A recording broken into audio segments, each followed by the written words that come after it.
Hello, so I'm here with Isabella and we're going to have a little chat, sort of stroke interview. I sort of found Isabella online we were sort of in the same sort of health and wellbeing kind of holistic group on Facebook, and I was looking for people that I could interview, and you sort of put your hand up and went, yeah, I will. So we thought, well, let's get started.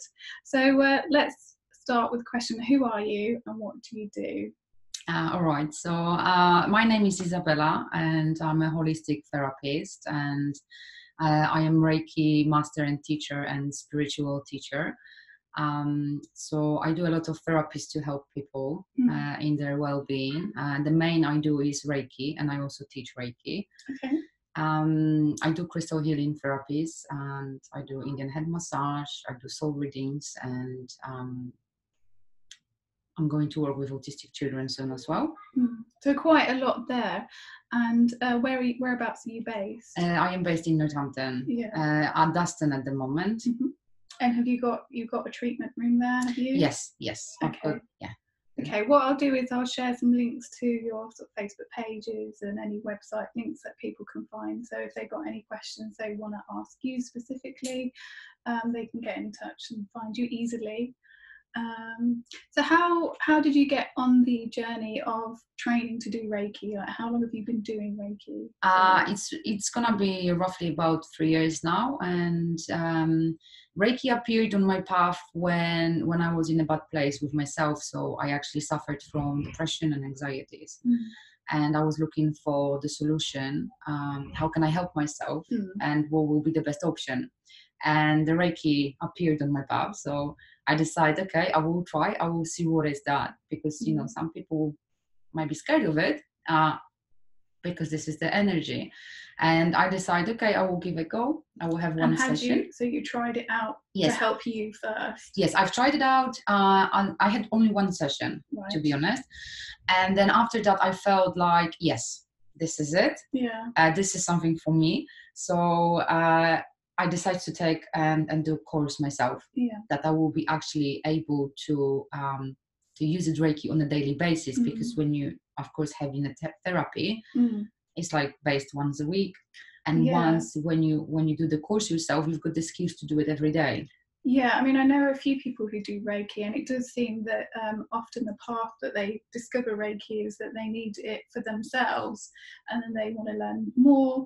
But with the training, you're starting with doing the Reiki on yourself anyway, so you have that as part of that training, and then you have that forever, I guess. You've got that sort of skill within you. Yes, this is staying with you till the rest of your life, and of course you need to start with Reiki 1, and the Reiki 1 is actually like self-development course, which is you doing this for yourself, and that was my main reason to doing it, because I wanted to help myself. And then after about 1 month, I felt like I need to go on a Reiki too, with the feeling that I will be helping people, but I still wanted to work on myself and be ready.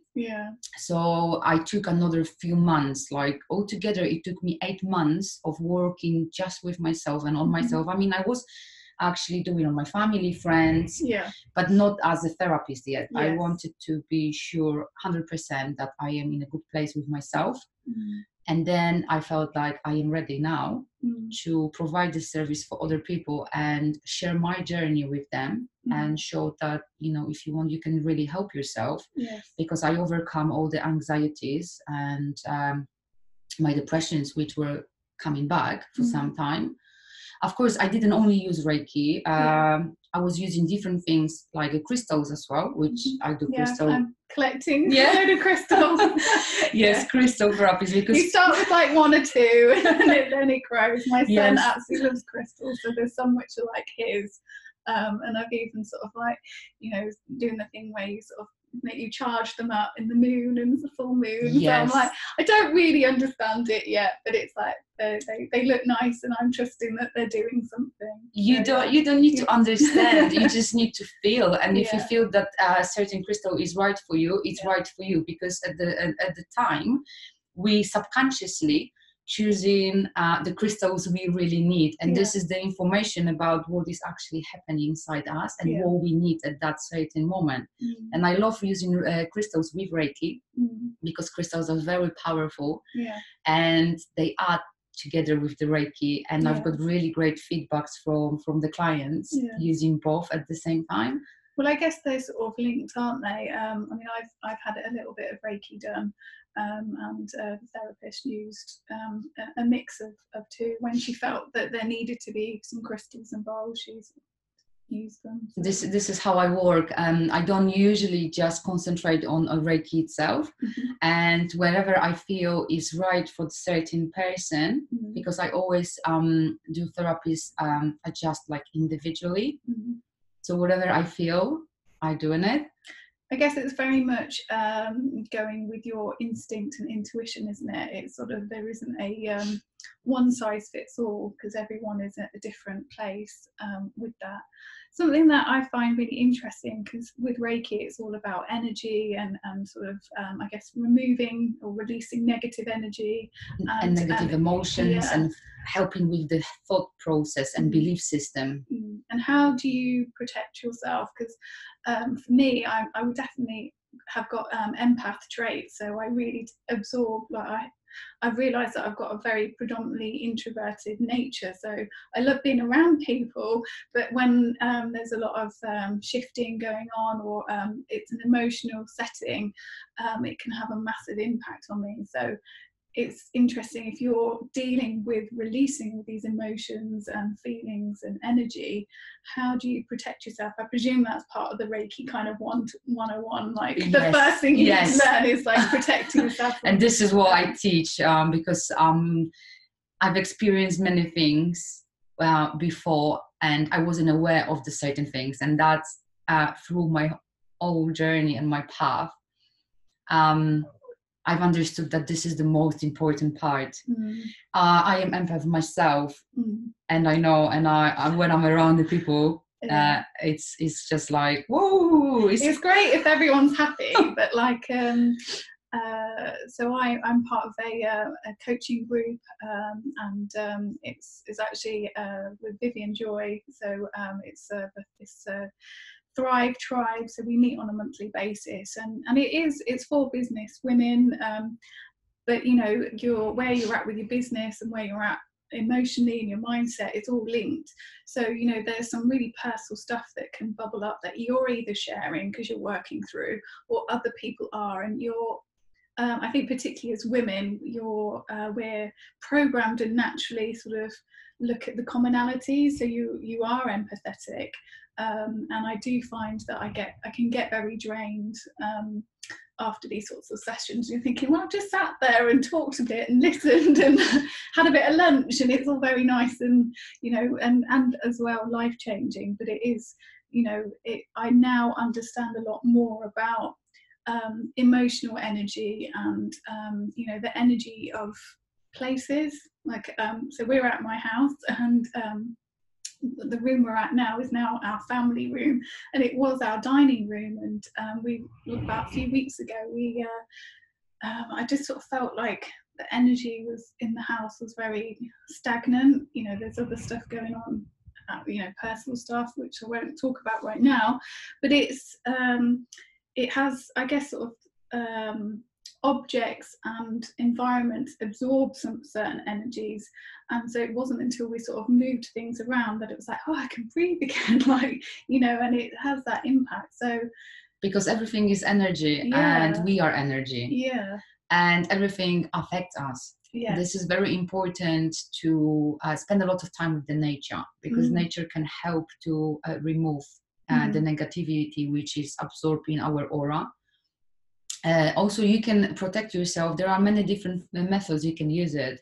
You can wear crystals, which will help you, but you need to remember to clean them and recharge them. Very often, depends how much time you spend with other people. You can do like a mental visualization. So visualize yourself in a bubble, like a protected bubble. You can use the mirrors, like a mirror technique. That you are inside, and when you feel that someone is approaching you with negativity, because if you so is empathy that can sense it. Mirror as in reflection, or yes, reflection. Yeah, so okay. you can put them like visualize mirrors around yourself, okay, and say that anything that will be sent to you will be sent back, but with the love. Right. To don't hurt anyone, but Yeah. send with the love. Yeah. I'm just going to pause this a second because my husband and sorry, I had to disappear. Someone husband were disappearing off. So so we were talking about protection, and you've got a couple more points. Yes, you can. That. You can also use some prayers and meditations. Okay. And for empaths, it's very important to set boundaries, because we very often forget about this, and we're trying to be, very nice to everyone, and sometimes people take advantage of it, and sometimes they throw their negativity on us, and we naturally absorb. Yeah. However, we don't have to, because this is about the our belief system as well. Yeah. So we can still work on our belief system, which is hidden in subconscious mind, and we can get out this programming of that. Me as an empath, I'm absorbing negative energies. Yeah. Yeah. And this will stop this as well. Yeah, I think that's a really good advice there. So, and I guess whether you're an empath or not, it's something that I think could probably help everyone. But I will certainly look at some sort of affirmations and meditations that can help. Yes, it's very important, because I also do a lot of dancing, and I'm in the places, crowded places with sometimes even 1,000 people around. Okay. And they all have all their problems, things, illnesses, and we dancing very close to each other. Right. And I guess you're more sensitive to that now that you've done this training. Of course. And I always was very sensitive, which I didn't realize. And the journey allowed me to actually know myself and understand myself better, show me what I've been programmed with, what I was dragging from childhood, and I was living by my parents' programming. Yes. Rather than just being myself, because this is... I think we all do, really, whether you realise it or not. I think it's understanding the impact, both positive and negative, So that helped me a lot to understand things, and now I can actually say that Reiki opened the door to myself, to well-being, to my health, and to, of course, taking responsibility for my life, for any changes, and for my health. So do you feel empowered now with having Reiki in your life? Yes, because this is a great skills which is actually helping me. I'm using different things as well on the side with Reiki, but Reiki is main thing I use, and I can't imagine my life without Reiki at the moment, because it gave me so much. I mean, the journey wasn't that easy, because it's not like sweet every time. You're dealing with all these layers within yourself. Exactly. So this is like peeling the onion and going deeper and deeper, and actually facing yourself, facing your own demons, your negativity, your programming. But it's very helpful in a long run. Yes. Yeah. And I'm really happy, because the things I went through in life, and even last year, without Reiki, I wouldn't be able to deal with it, because it was so much at the same time. And the Reiki actually helped me in terms of the emotions, mentally, physically, and spiritually, because this is working on all levels. So someone who is going through an emotionally trying time, or illness, or a family member having illness, and they need that extra support, by coming to someone like yourself who practices Reiki as part of the therapy, it's a really good thing to consider as part of helping yourself through a tough time. Exactly. And I really highly recommend as well to do the course, because if you've got a member in your family who is ill, like I had my mom, and she died from cancer last year, it's very nice to actually be able to help this person, to work with that person. But not everyone have to go that route in terms of, because some people think, if I'm gonna do the Reiki, I need to now be spiritual on this. No, Reiki will work for everyone in different way.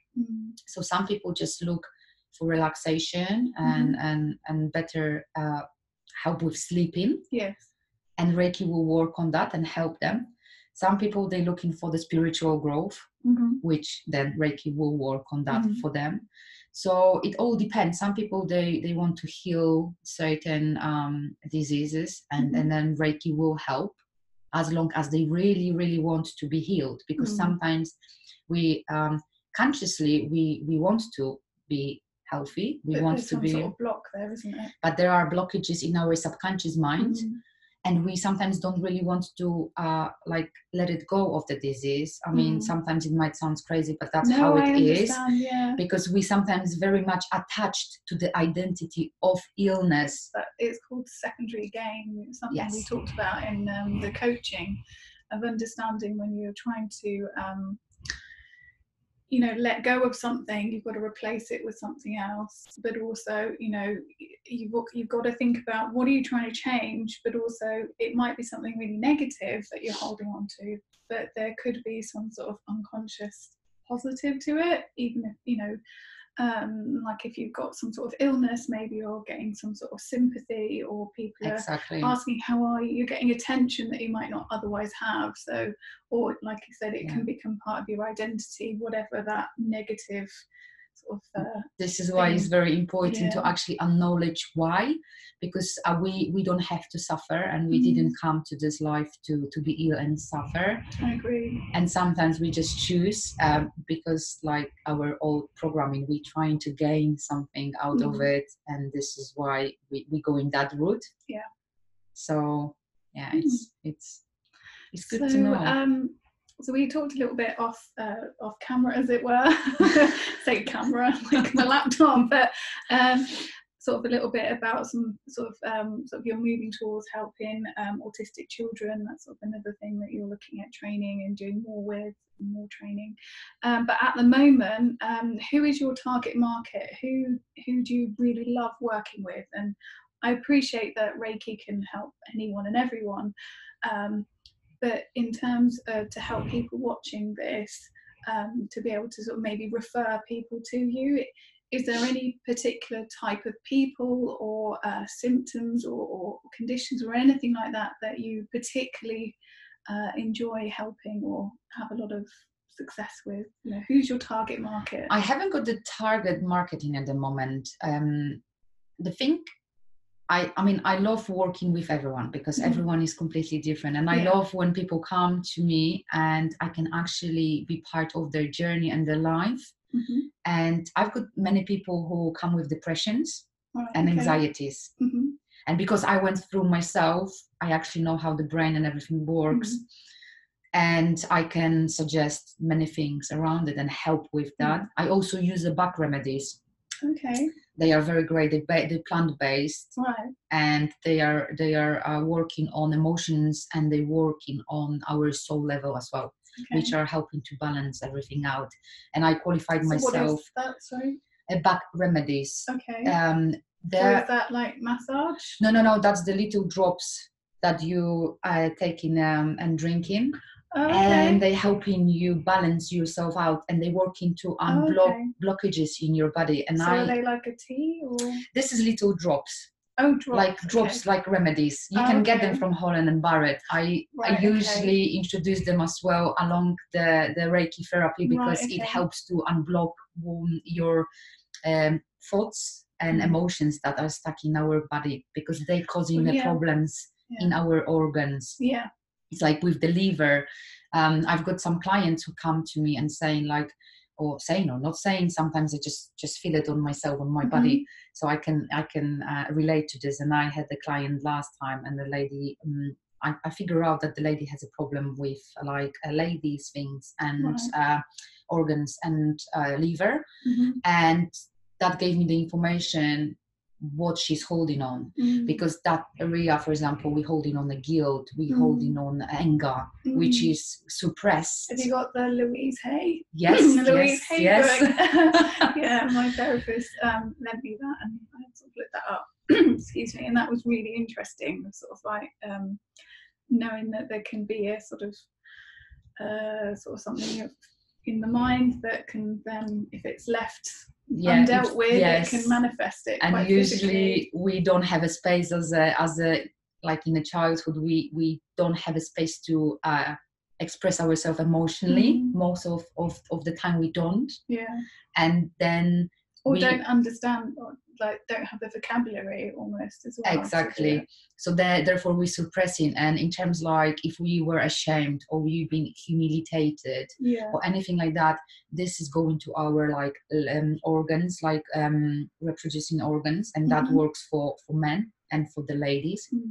So then I can feel on my body in that area, and I can, okay, so this is what is happening. So possibly this emotions, bitterness or anger can be trapped, and we can heal that by removing the blockages, which I will use Reiki, and then I can suggest these remedies, because then well, it's all linked, and this is why I've got my group Happy Shiny People, and because it's all about, you've got products that you can use, like makeup makes you feel good on the outside, you've got nutrition, you've got skincare, but you could have the best skincare in the world, but if you're not kind of looking after your diet, if you're not sleeping right, if you're not doing a little bit of exercise, but it's all linked, and then there's the wider net of understanding about your emotional state and your mental state. It all links in, so it makes sense to me. Yes, they're coming to you for the help with the Reiki and the energy,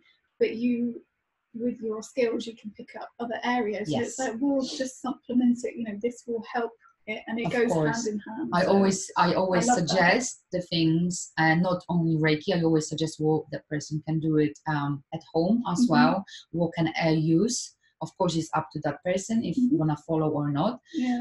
But because of that energies and my knowledge and my experience, I can actually direct to the places that the person, you need to look, maybe change this, change that.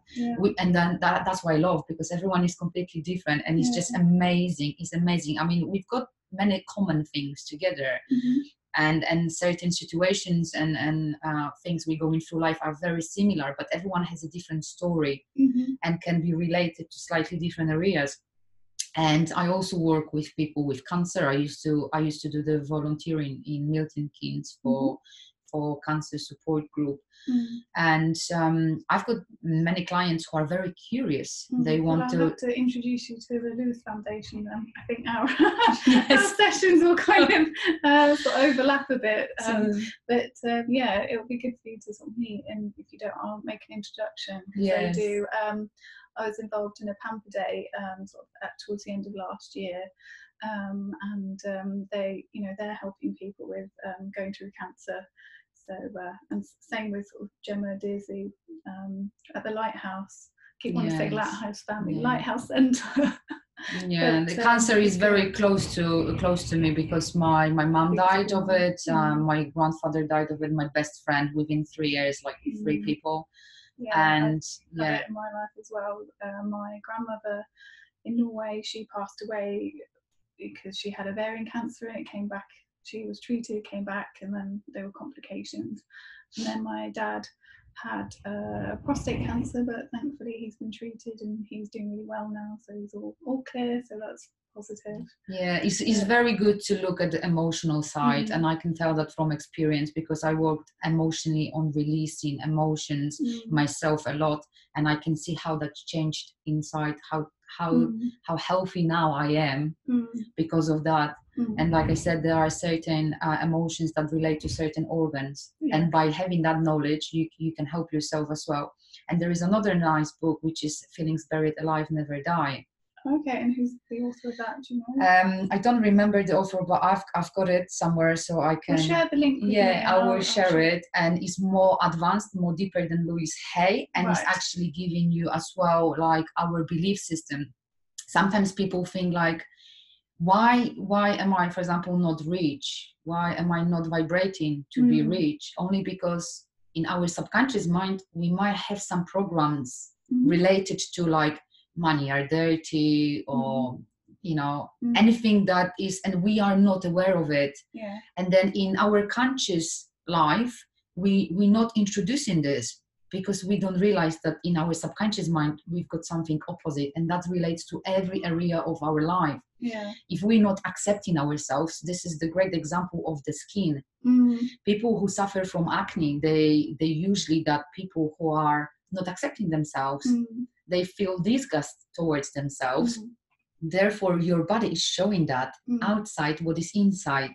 But also I think it makes you lead to make unhealthy choices in the food you eat as well. It's as like well. a form of self-abuse, isn't it? You know, of course. And maybe sort of not looking after your skin from the outside with skincare. You don't feel like you're worth sort of, you know, even this is all emotions and programs. I'm worthless, I'm this and that. Diet, of course, diet is important because what we put in inside is showing outside. Very, very important is to have a detox. And the Reiki is amazing. This is why I love Reiki, because Reiki works not, for example, in psychology, we working on, let's say, our minds, on emotions maybe, in some way. With the massage for the body, we working to relax our body. But this is actually not taking the cause of the problem that is actually inside. And this is everything like a short term. It's putting a plaster on it, isn't it? Exactly. So it is still worthwhile doing, but it is also going to that. I think that's why I hate like diets, when people say, oh, I'm on this diet and on that diet, and it's like, well, yes, a diet can help reset you into like healthy eating patterns, but as soon as you come off that diet, if you're not made that as just just how you eat now, and haven't dealt with any emotional baggage that has caused you to sort of eat unhealthily, you're just going to go back to it, and then you're going to be yo-yoing. And it's that having that mindful attitude to like, what are you eating, why, and just having that awareness. So. And our belief system and thoughts that we created in our minds, because I believe that everything happens and starts in our soul, and is creating in our minds, and is manifesting in our body, where Reiki works on all levels, because it will detox your body, it will detox you emotionally, mentally, and it will help on all levels at the same time, rather than running away and doing a bit there, a bit there, a bit there. Reiki can give you everything in one package, which is pretty amazing. It is, So I think that kind of wraps stuff up. I think we've covered quite a lot there. So if anyone wants to know more, particularly with Isabella, I'll share the links to all of it so that people can find you and come to you, and you know, hopefully you might get one or two people like, oh, I really like Isabella, and come to you. I think what you said about sort of helping people with depression and anxiety, cancer, anything, and the cancer because you've experienced it to either yourself or by someone near to you, and traumatic events as well, because I went through many traumas in my life, and abuses, mental, physical, emotional. You people, it's like I've experienced this myself. This is why I know how to deal with it, and this is where I can also help people who suffer from like problems with sleeping. I had the lady last time, she was so surprised, and I'm learning and being surprised by Reiki myself on daily basis through my clients. You never stop learning, do you? Because you will always sort of experience different people, and they're you know, it's that thing, you know, you might have that commonality, but then it's how they've experienced it. And this is so amazing, because even a last session I had a guy with the depression, and he said to me that the next day he felt so much better. He said like he felt like I've lifted so much darkness. And I think any small, when you're in that deep abyss, any small like brightening and lifting is, you know, you can't, you know, put it into words, I guess. Yes, I can't. It's just amazing. And the lady who had the problem with sleeping, because she works on nights, and then she is empathetic, and she works with as a carer. She had only 30 minutes session with the crystals and Reiki, and then she said to me like, oh my God, the next day I slept like a baby. And since that I don't have a problem with sleeping. And I'm actually, I know how it works, but I am pretty amazed that sometimes it works so fast. Yeah, you forget that, don't you? You know, when it's like a part of your life, you're like, oh yeah, this is really good. No, it's good. It's been a real pleasure chatting to you today. So yeah, thank you very much for inviting me and giving me the chance to speak about this, because I can go on and on and on and on. And yeah, no, I think we need to meet for a coffee or something. Well, I don't drink coffee, but we need to meet for a hot tea. Again, I think I really enjoyed it. So thank you very much for your time. Thank you very much. And I hope you guys have enjoyed it. Like I said, any questions, comments, just get in touch. Thank you.